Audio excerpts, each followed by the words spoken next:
Hi guys, hope everyone is well and welcome back to Improvement Podcast. So, just quick update on myself before jumping in the episode. So, just had my vaccine yesterday and I'm feeling pretty rubbish to be fair. So, I tried to time it with when I'll be off training. So, obviously my arm's a bit sore, so don't know how it'll be like to train with it. But I've got an upper body session tomorrow.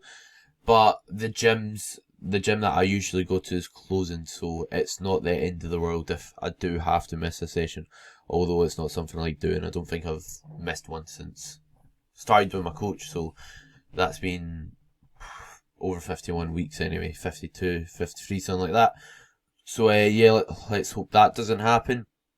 And yeah, I'm feeling pretty floored from it to be honest, but I've also got a devolume session on Sunday. So basically, like I was talking about last week, I might need a deload, which I've took.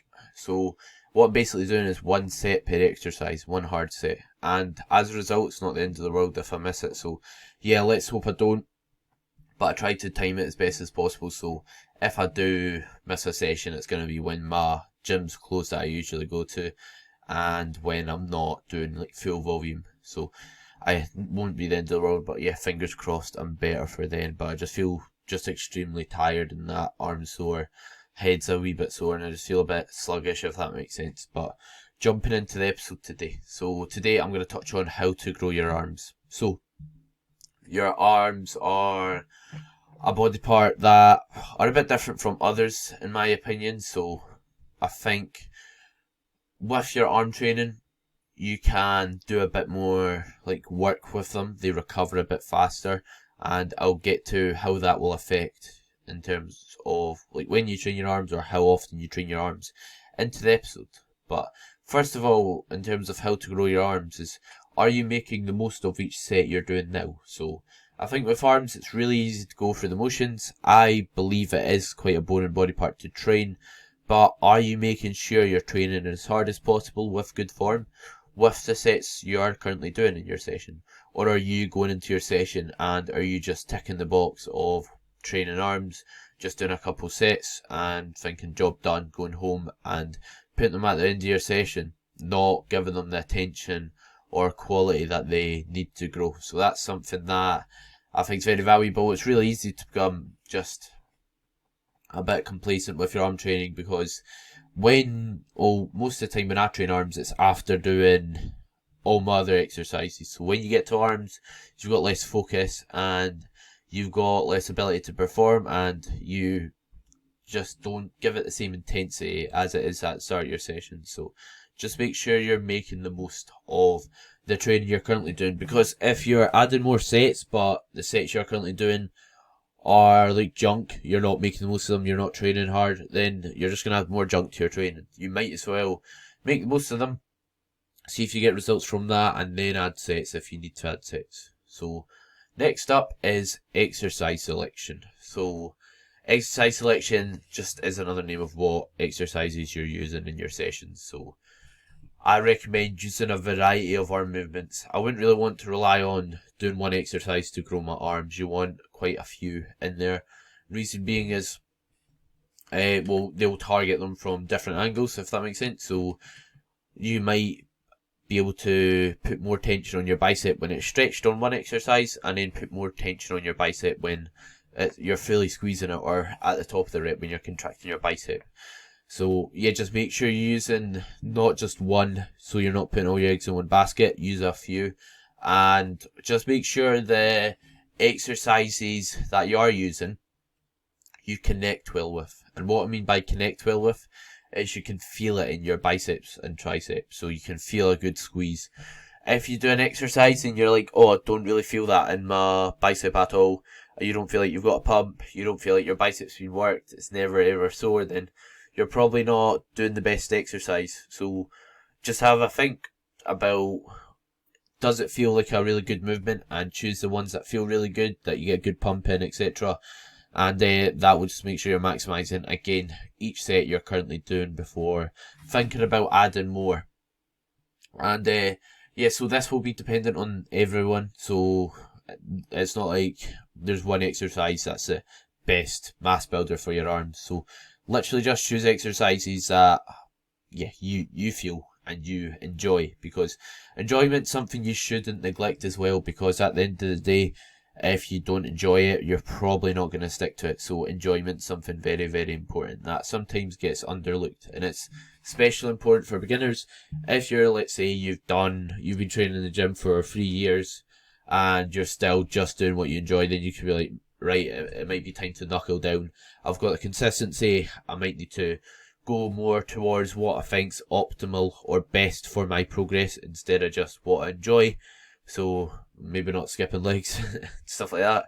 But yeah, the best thing to do when you're in the gym is just getting used to being there consistently, and learning to enjoy it. Next up, just make sure your exercises are pain free. If they cause you pain, then just don't do them. If it's your form, have a wee look at your form to see if it could be causing the pain. For example, are you controlling the way down, or are you just dropping it and catching it at the bottom?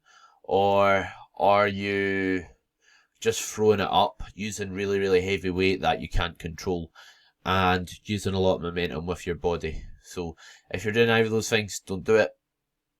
And yeah, if it's still painful, remove the exercise, do something else, if you believe your form's alright on it. So if anyone wants to send me a form clip, I can take a look at the arm training or that. If you are suffering from pain, or you just don't know if you're doing it right, I'm more than happy to do that, especially if you support my content and you're listening to my podcast. So least I can do. And next up, a mistake I see people make is moving their upper arm a lot. So if you do watch my Instagram stories or that, or my YouTube, you might think, but I've seen you do that yourself. So there's the odd exception when there's still tension on your bicep to move your arm. But I do that at the very, very end of my rep to get like a good squeeze in my bicep, long story short. But if you're moving let's say you're moving your upper arm before you even bend your elbow, this is you using your shoulder. So just make sure you're just keeping everything still except bending at the elbow. And like I said, sometimes you'll see me move my upper arm a wee bit at the top of the movement, but for the most part, it should stay still. And if you're a beginner and you're just getting used to like doing exercises with correct form, you don't have to worry about moving your upper arm at all and complicating the movements. Just focus on keeping your upper arm still and like curling the weight and not moving it about. Same goes when you're training triceps. If you're moving your upper arm, that's not helping you target your triceps. That's helping you use other muscles like your lats, so a muscle in your back, to just move the weight. So if another muscle's helping you move the weight, that's tension off the muscle you're trying to train, if that makes sense. So yeah, just make sure your upper arm stays still or set in stone, like I like to say. And that will just ensure you're isolating your muscle as great as possible. Next up is range of motion. So there's a few circumstances where you might want to not do a large range of motion. For example, if it's painful, or if your muscle stops working in that range, or if you've had like past injuries there and it's something you really, really shouldn't do for some reason maybe. But for the most part, unless you've got a good reason not to, use a full range of motion if the tension stays on the muscle. So this is not something, again, I can really put across too well in a podcast in terms of if it will keep the tension on the muscle or not. But most of the time, if you're training your triceps or biceps, you're probably going to keep the tension on the muscle at the bottom, and that, like, you're not going to put on another muscle, because if you're only moving at your elbow, there's not much else that can really work. So just make sure you're taking it for a larger range of motion as possible. So this is shown to be more effective for muscle growth, and as well as that, even if you just do a set, if you do like quarter reps on a bicep curl and then you do, let's say, full reps, you'll feel the difference. You'll feel it being more effective. You'll feel probably a better pump in your muscle. And by the way, when I refer to saying like pump, what I mean is, see, when you get a lot of blood in your muscle, it feels really tight and like swollen, full of blood. That's what a pump is. And it's just, yeah, all the blood getting shoveled to your muscle because you're training it. So that's kind of a good sign that the exercise is effective. Not that you need it.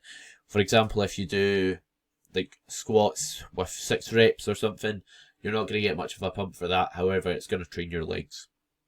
So yeah, range of motion, something else to consider. Do a full range of motion unless it's sore or you've got any other justifiable reason.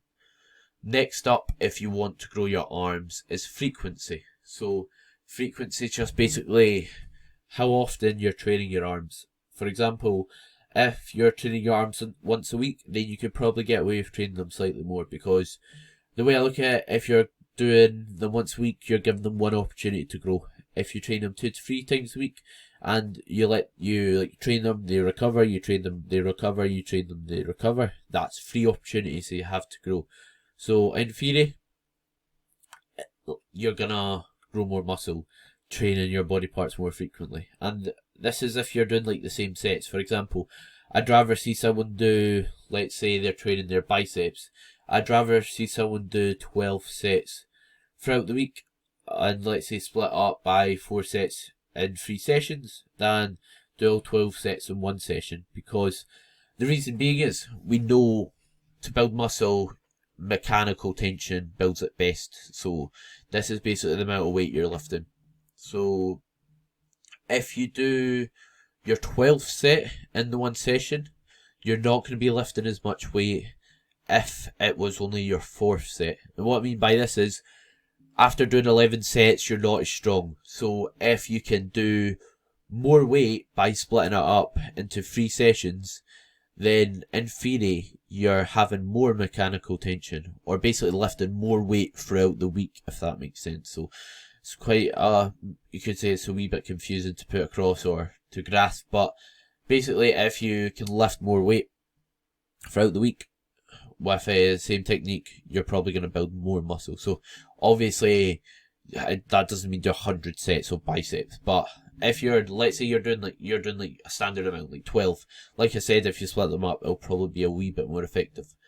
And next up is your volume. So I think your arms can respond to a bit more volume. What I mean by this is, you can get away with doing more sets for them. For example, like I said, splitting up throughout the week and doing like 3 sets 3 days a week, I think that would be no problem. If you like done that with your biceps, you'd recover from it just fine. And myself, for an example, I currently train biceps every day that I train. So I do 3 sets basically every day except Tuesday. And on Tuesday I have an arm day, and I do even more. I do 9 sets. So that's me doing a lot of sets throughout the week for my arms. So it just shows you you're able to. And my biceps, like I said at the start of the episode, they never get sore really. They recover really well. So there's no reason why I can't be doing that, if that makes sense. So if I wasn't performing well, if it didn't feel good, if I was having elbow problems, if I wasn't progressing any movements, then you could argue, oh, why are you doing that much? You might want to like scale back a bit. But if I'm progressing my exercises, they feel well, I'm not getting a lot of soreness after my sessions, then there's no reason why I can't do that amount. Next up is exercise order. So, sorry, I can't stop yawning. As for exercise order, if you do your exercises at the end of your session, you're not going to have as much focus, you're not going to have as much, you're not going to be able to give the sets as much intensity, and they're probably going to be less effective. So if you're doing your weakest body part at the end of your session, that might be why it's weak. So think about, could you potentially do it at the start, and as a result be able to have more focus in the set, have more intensity in the set, and overall have a better quality set. So yeah, I think this is something very valuable, and it's something I like to take into consideration when I'm like writing programs for my clients, or yeah, just making changes to programs. What's their weakest body part? Because if they have something that's a glaring weakness, let's say their back, and on upper body days their back exercises goes after their shoulder and chest exercises, then that does not make any sense. So it makes sense to prioritise them, or have some sort of reason to put them at the end of the session if they are at the end of the session. So yeah, that's something, again, very valuable, and that's something to consider before adding sets. Because do you actually need to do more sets, or do you have to do any of the things I said above, like changing your exercises, making sure you are keeping your arms still and using good form, or making sure you're using a full range of motion, or you're training them frequently enough, or you're putting them in the best order possible, instead of just adding more sets when you don't need to. So next up, rep ranges. So in terms of rep ranges for your arms, personally, I don't see much benefit in going below 8 reps. If you lift below that, you're probably going to struggle to isolate your biceps or triceps. You're probably going to have sore elbows or tendons at your elbow, and it's probably not going to be that effective in my opinion. So most of the time I recommend keeping the amount of reps you do relatively high. So I myself, I do like one set in the 8 to 10 rep range, and then 2 sets in the 12 to 15 rep range. In this way, I'm not putting all my eggs in one basket, and what I mean by this is I'm not just relying on one set to build muscle or one rep range to build muscle. I'm using different ones. As a result, you could potentially have more benefit from it and a greater potential to build muscle. And this is because you can utilise what's called metabolic stress, which is basically when all the blood goes to your muscle, when you get a pump, that helps you grow muscle. So it's actually shown to, just help muscle growth if that takes place. And as well as doing that, you could do lower sets as well, because we know the amount of weight we can lift contributes to the amount of muscle we have. So if you can get stronger in a lower rep range, that will also contribute towards it. So yeah, consider that. And with rep ranges, you shouldn't just consider if it's effective, you should consider if it's pain-free, if it's enjoyable, if you're able to, just stick to it. Because if you're doing the perfect rep range but you hate doing it and you don't stick to your training because of it, then it's not the perfect rep range. So enjoyment comes first as a beginner, next follows all the other factors really. So just make sure you're choosing ones that you enjoy, pain-free, and are effective, considering all 3 of those. So hope you enjoyed the podcast. Any questions on it or any feedback, please just let me know. If you're on YouTube, subscribe, like the video. Spotify, follow me please, download it if you like. And if you're on Apple, I believe it's Apple Music, give me a rating and review and it'd be greatly appreciated. So hope everyone has a great day, and again, any questions or things they'd like to see covered, just let me know. Cheers.